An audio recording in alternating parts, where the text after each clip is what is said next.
အားလုံးပဲမင်္ဂလာပါကိုကတော့ဒီနေ့ Smart Switch ကိုအသုံးပြုပြီး data ကိုဘယ်လိုမျိုး transfer လုပ်ရမလဲဆိုတာကိုပြောပြပေးသွားမှာဖြစ်ပါတယ်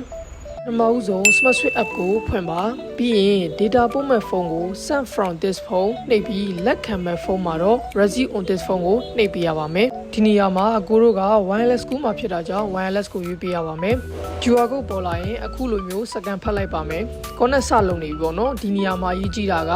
ဖုန်းနှလုံးစလုံးက same Wi-Fi ဖြစ်နေရမယ်နော်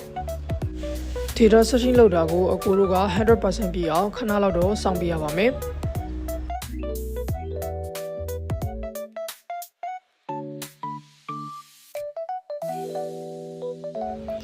100% ပြည့်သွားလို့ရှိရင် everything or custom ကိုရွေးချယ်ပြီးတော့မှကိုလိုအပ်တယ်လို့ data transfer လုပ်လို့ရပါပြီ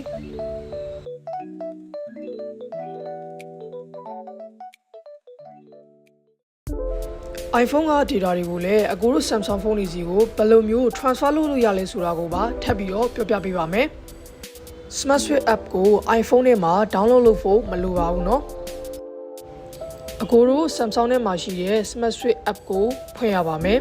လက်ခံမဲ့ဖုန်းမှာ receive on this phone ကိုရွေးပါ iPhone နဲ့ data transfer လုပ်မှာမို့ iPhone ကိုရွေးပေးပါအကိုတို့အနေနဲ့ C2C ဒါမှမဟုတ် C2 Lightning ကြိုးတစ်ချောင်းလိုပါလိမ့်မယ်ဖုန်းနှလုံးစလုံးကိုအခုလိုမျိုး connect လုပ်ပြီးသွားလို့ရှိရင် iPhone မှာ data transfer လုပ်ရမှာဖြစ်တာကြောင့် permission အားလုံးကို on ပေးရပါမယ်